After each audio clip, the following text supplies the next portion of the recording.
Je vous salue au nom du Seigneur Jésus-Christ et je suis dans la joie de savoir que vous êtes encore nombreux aujourd'hui à suivre la parole de Dieu.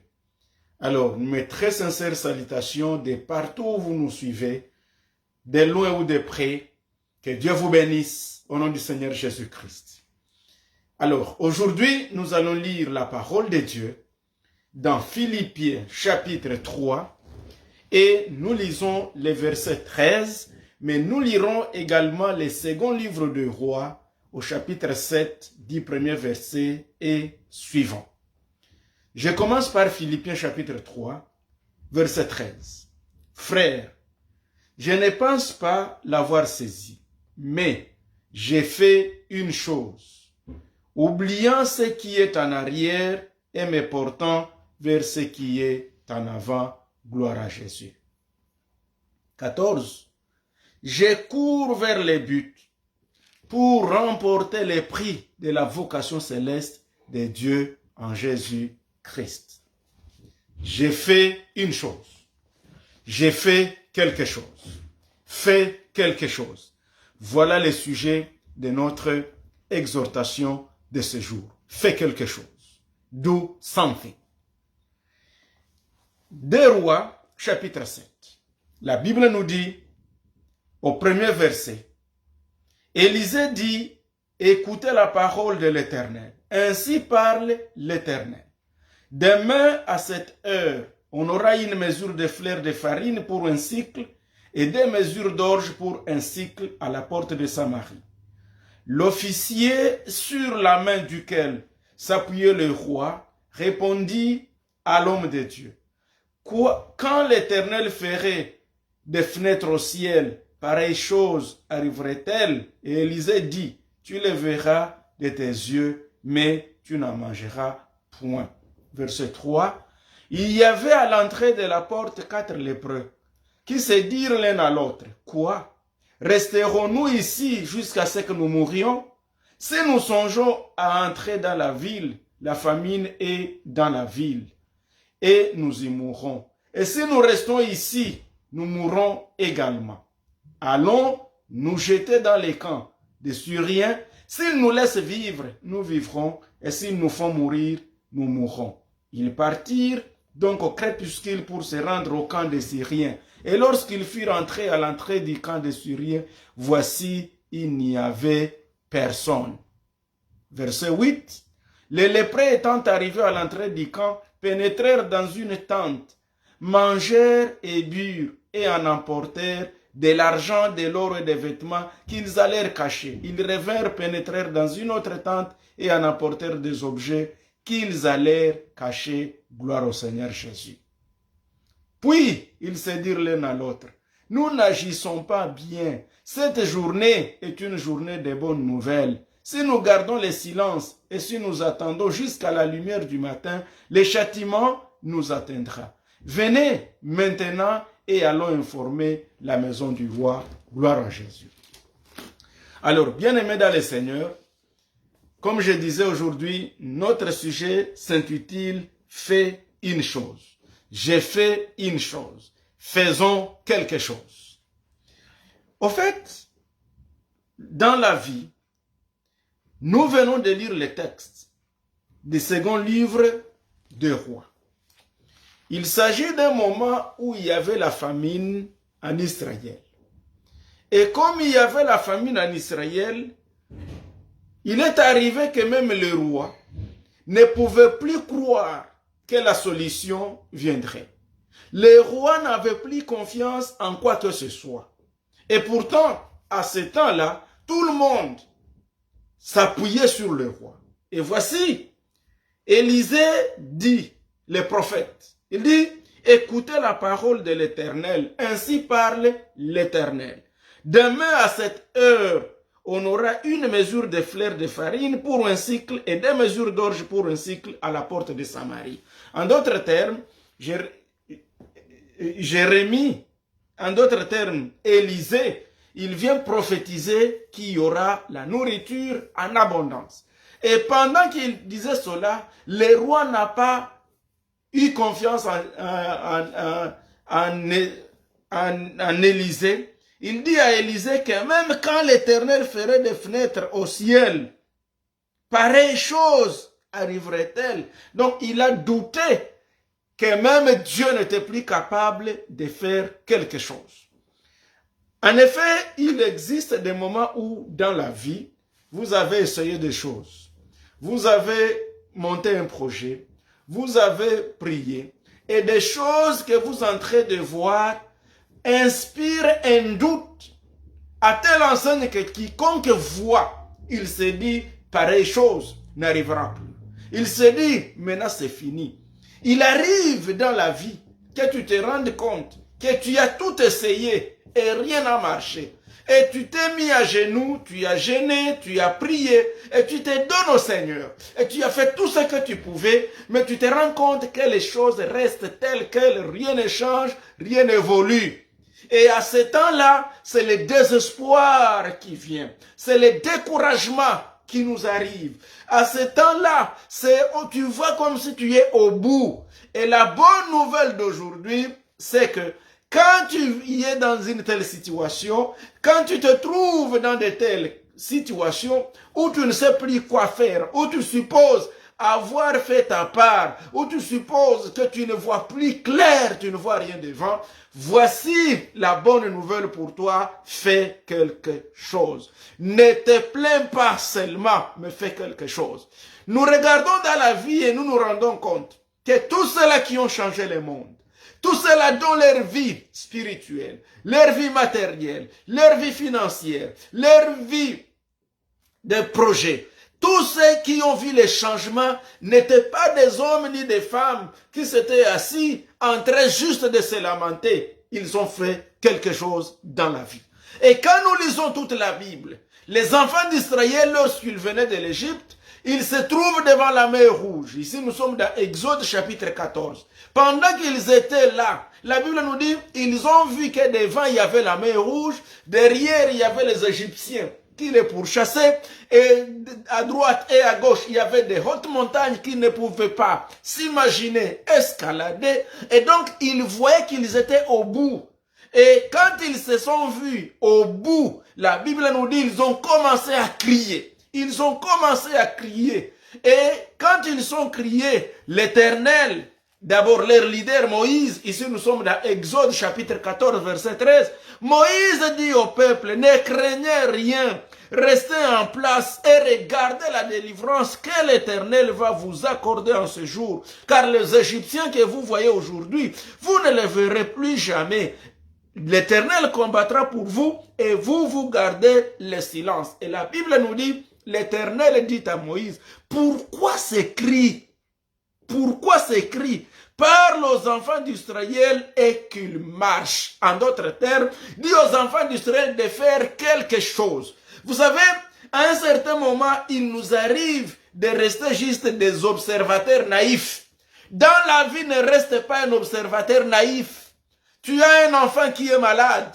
Ne regarde pas seulement des grimaces qu'il est en train de faire. Tu as un ami, tu as quelqu'un à tes côtés qui est en difficulté. Fais quelque chose pour sauver sa vie. Tu ne peux pas seulement te mettre là. Tu trouves quelqu'un qui vient de tomber sur la rue et il est en train juste là de se tournoyer dans la risque, dans la poussière, et toi tu le regardes, fais quelque chose.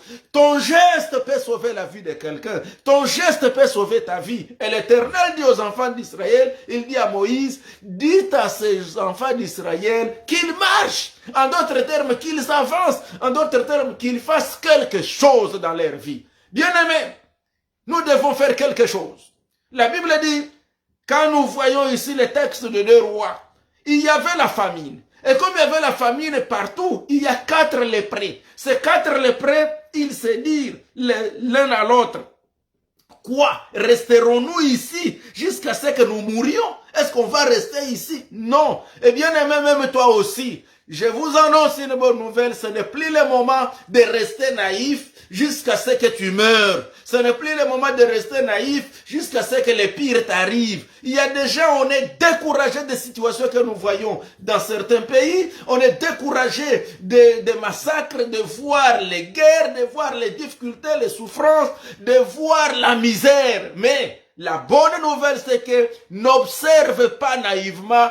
Décide-toi de faire quelque chose. Ces lépreux ne se sont pas seulement contentés d'observer qu'il y a la famine, mais ils se sont mis ensemble. Ils ont imaginé une solution. Ils se dirent l'un à l'autre, ils se dirent, si nous songeons entrer dans la ville, la famine est dans la ville. Et nous y mourrons. Mais aussi si nous restons ici, nous mourrons également. En d'autres termes, il y a deux alternatives.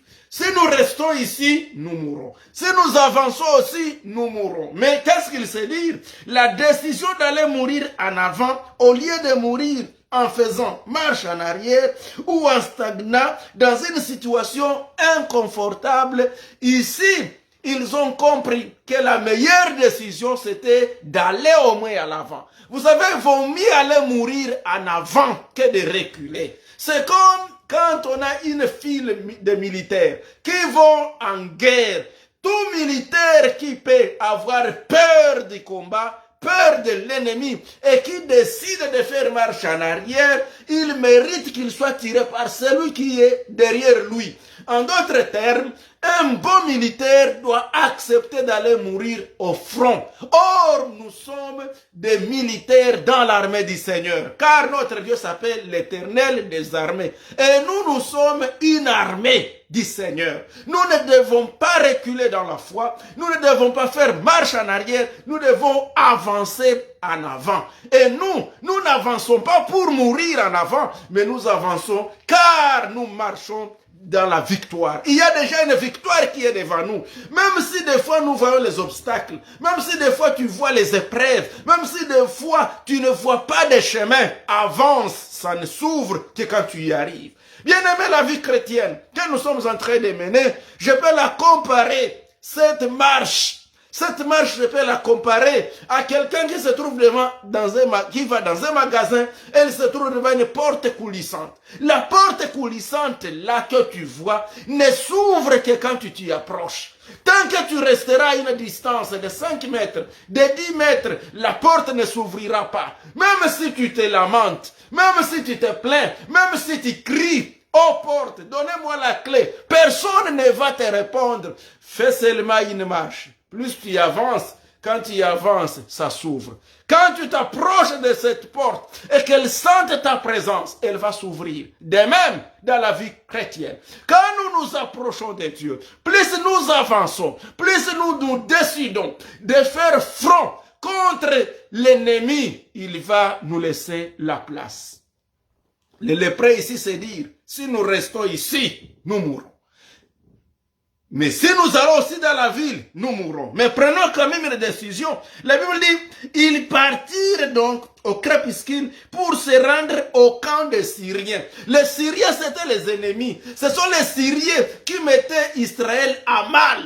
Mais la Bible nous dit, comme ils ont pris la décision d'aller devant, comme ils n'ont pas accepté de mourir là où ils sont, mais ils ont décidé d'avancer, le Seigneur est allé avec eux. La Bible nous dit, au verset 6, le Seigneur avait fait entendre dans les camps des Syriens un bruit de chars et un bruit de chevaux, le bruit d'une grande armée, et ils s'étaient dit l'un à l'autre. Donc, les Syriens se dirent l'un à l'autre, voici, le roi d'Israël a pris à sa solde contre nous le roi des Essiens et le roi des Égyptiens pour venir nous attaquer. Et ils se levèrent et prirent la fuite au crépuscule, abandonnant leurs tentes, leurs chevaux et leurs ânes. Les camps tel qu'il était, et ils s'enfuirent pour sauver leur vie. Gloire au Seigneur Jésus.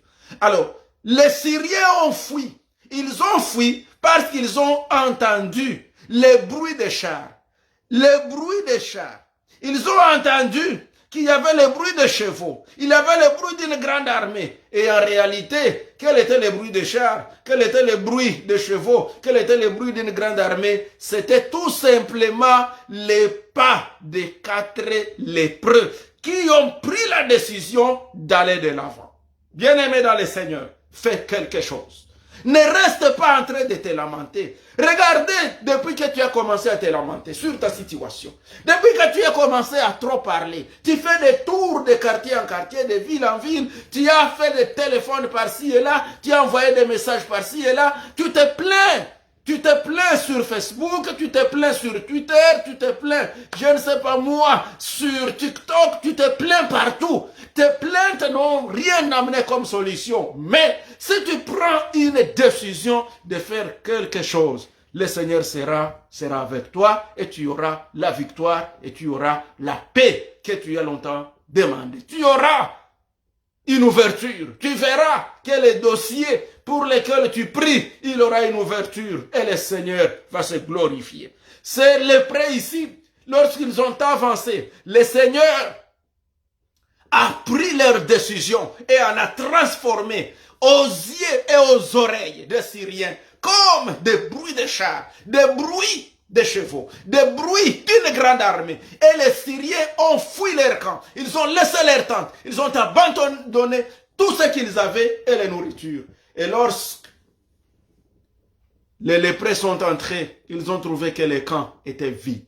Ils se sont rendus compte qu'il y avait beaucoup à manger. La Bible dit, ils mangèrent. Les lépreux étant arrivés à l'entrée du camp, ils pénétrèrent dans une tente. Ils mangèrent et ils burent. Et en emportèrent de l'argent, de l'or et des vêtements qu'ils allèrent cacher. Ils revinrent, pénétrèrent dans une autre tente et en emportèrent les objets qu'ils allèrent... Oh mon Dieu! Puis ils se dirent l'un à l'autre, nous n'agissons pas bien. Cette journée est une journée de bonnes nouvelles.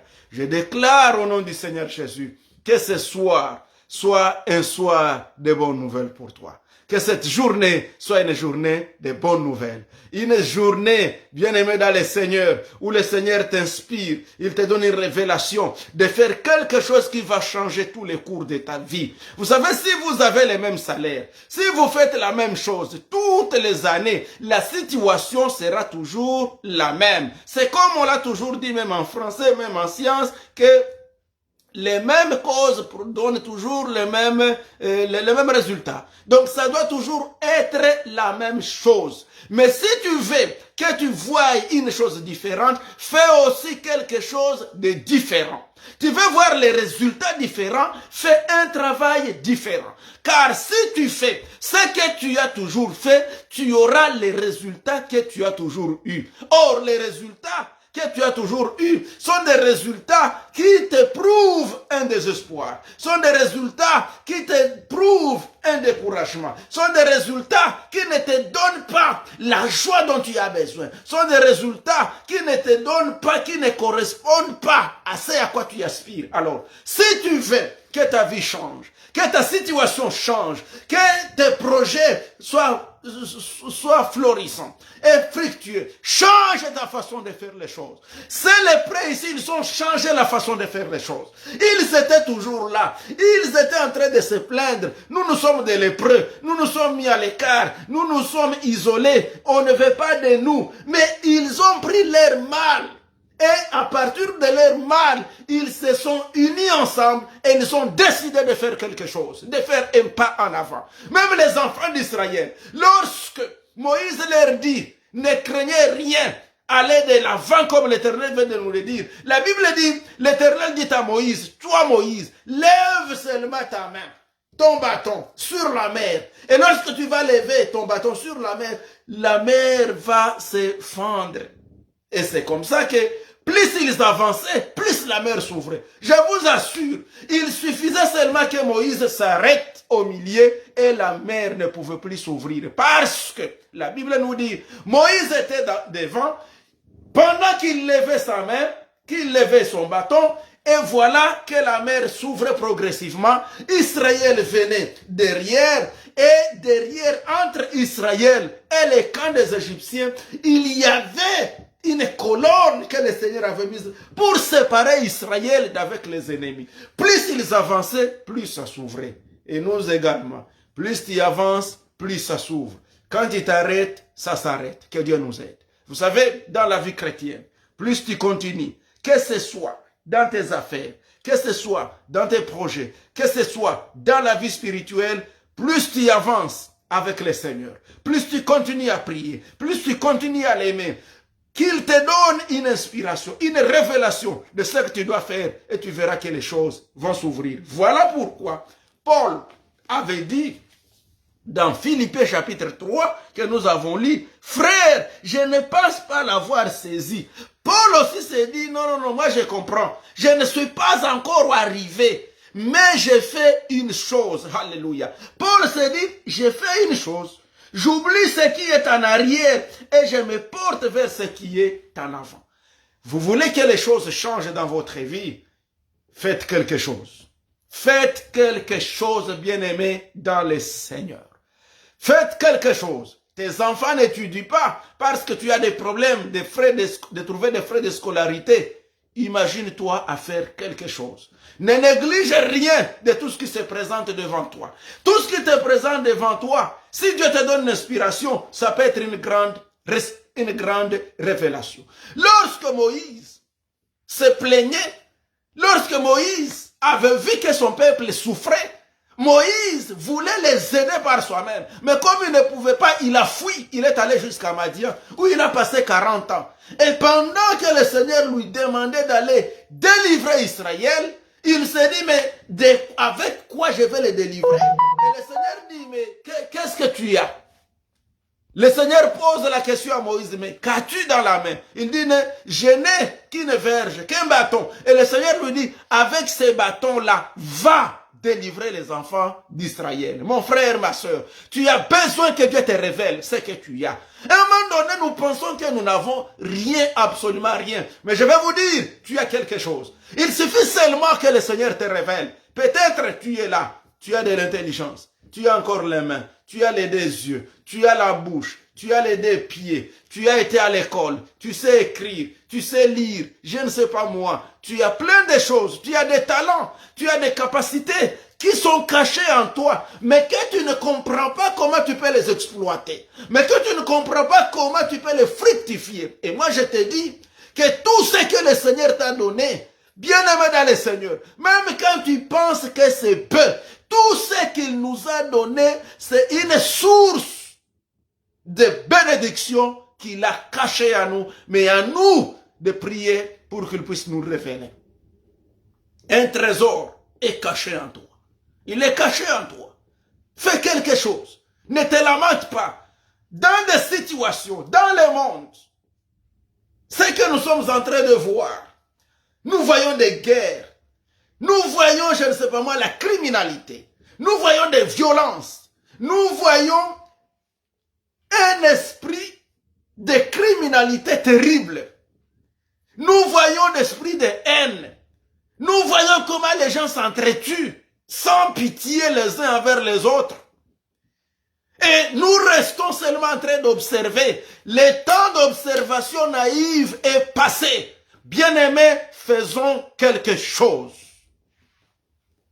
Et tu me diras, qu'est-ce qu'on peut faire?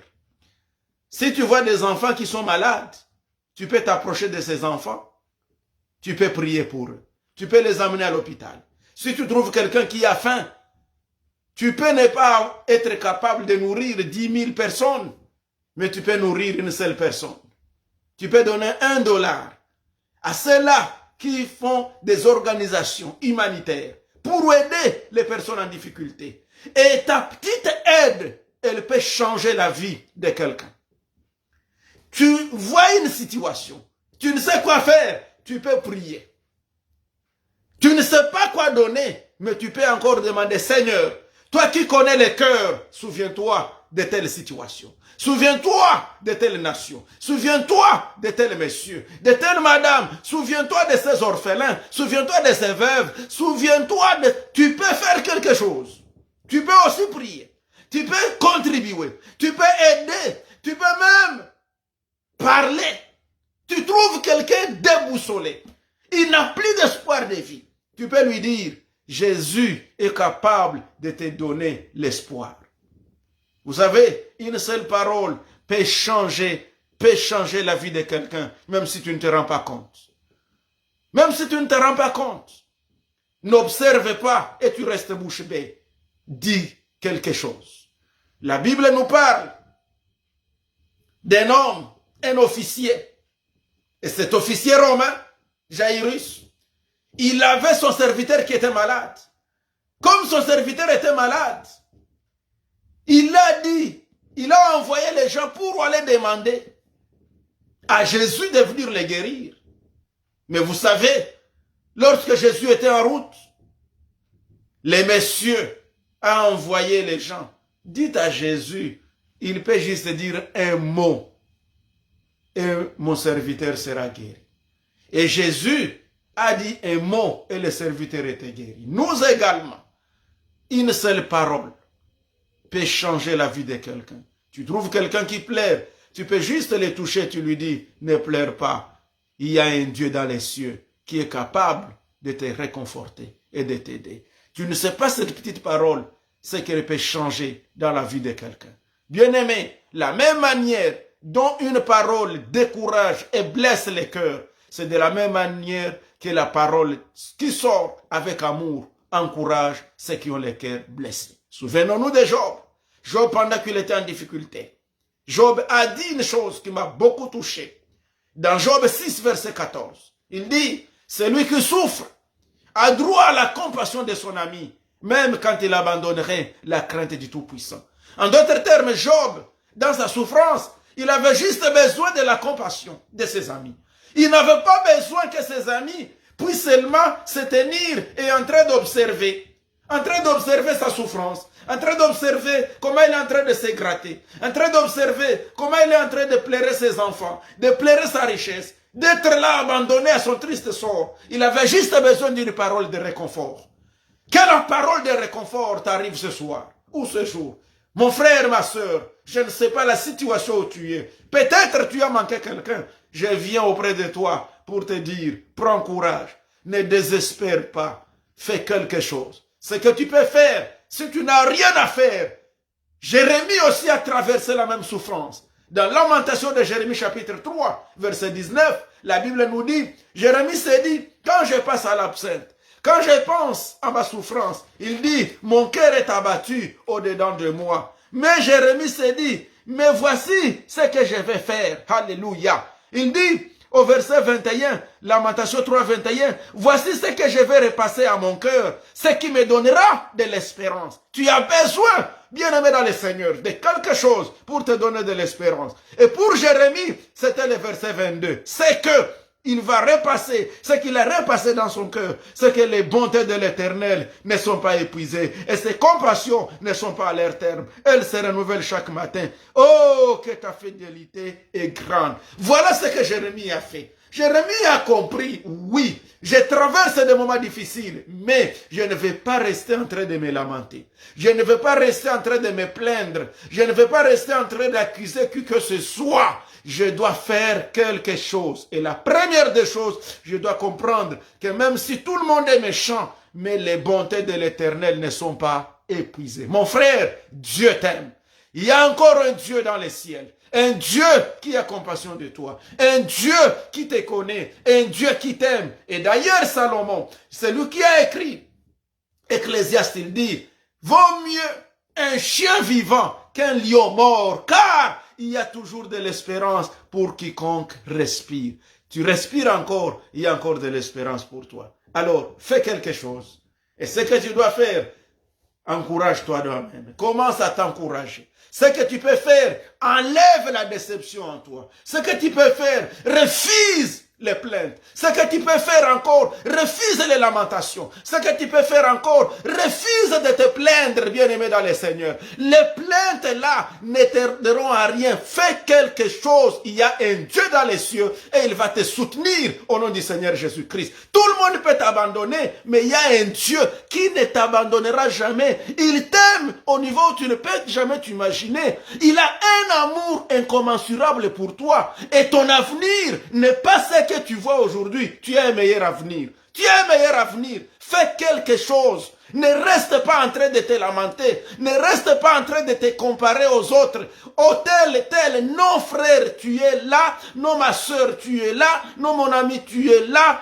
Prends ta vie en charge. Comprends qu'avec Dieu, les choses peuvent changer. Vous savez, si vous ne prenez pas une décision, rien ne changera. Rien ne changera jusqu'à ce que tu prennes une certaine décision. Nous venons de voir les 4 lépreux. Ils étaient là. Ils se sont dit, mais si nous restons ici, nous mourrons. Mais si nous allons dans la ville aussi, nous mourrons. Mais au lieu de mourir ici, nous avançons. Je prends une nouvelle décision. Alléluia. Bien-aimé, il est temps, à un moment donné, de s'asseoir et de réfléchir et de se poser certaines questions et de trouver des réponses par soi-même.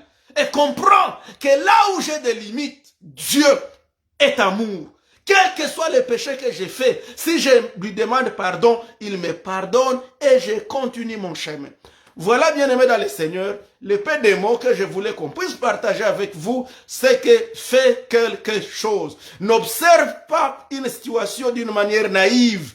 Décide-toi de faire quelque chose. C'est comme le diraient les anglophones, don't complain, do something, and God will be with you. Que Dieu vous bénisse au nom de Jésus-Christ. Alors, bien-aimés, je vais faire une courte prière. Pour vous peut-être. Si vous avez besoin de cette prière, suivez-la. Et je sais que le Seigneur qui vous aime, le Seigneur qui a compassion de toi, il va te soutenir. Et ceux qui rient de toi aujourd'hui, le lendemain, quand ils te verront, ton futur, ils seront surpris. Et puis je vais te dire, il n'est pas tard pour que Dieu te fasse du bien. Jusque-là, tu n'as rien perdu. Recommence seulement à partir d'aujourd'hui. Prends ta vie en main, prends tes décisions avec Dieu. Abandonne des histoires inutiles, des futilités. C'est ce que Dieu avait dit à Jérémie dans Jérémie 15, versets 15 à 23. Il lui dit que si tu sépares ce qui est précieux de ce qui est vil, c'est alors que j'écouterai ta prière. Voilà, et Dieu nous bénira. Prions. Seigneur notre Dieu, au nom du Seigneur Jésus, je prie pour tous ceux-là qui suivent cet enseignement de ce jour et ceux qui les suivront. Seigneur, que tu leur donnes une révélation, une inspiration pour faire quelque chose. Que tu leur dises, Seigneur, ce qu'ils sont capables de faire pour que leur vie puisse sauter comme s'ils étaient, Seigneur, sur un amortisseur, sur un ascenseur, qui puisse les faire sauter d'un point A jusqu'au point B. Les lépreux étaient abandonnés, mais leur vie est devenue la référence des autres. C'est pourquoi je déclare qu'aujourd'hui, que ce soit un jour de bonnes nouvelles pour tous ceux-là qui me suivent et qui suivent cet enseignement. Révèle à tes serviteurs, révèle à tes enfants ce qu'ils doivent faire, qu'ils fassent quelque chose. Parce que si rien n'est fait, rien ne changera. Parce que si nous faisons les choses de la même manière qu'on les a toujours faites, les résultats seront toujours les mêmes. Mais si Dieu, tu révèles à mon frère, à ma sœur, à tout celui qui me suit, une nouvelle vision des choses, les choses vont changer dans sa vie et il te louera au nom de Jésus. Merci Seigneur, bénis chacun de nous au nom de Jésus-Christ. Que Dieu vous bénisse, que Dieu vous donne la solution au nom de Jésus. Amen. Merci et à la prochaine.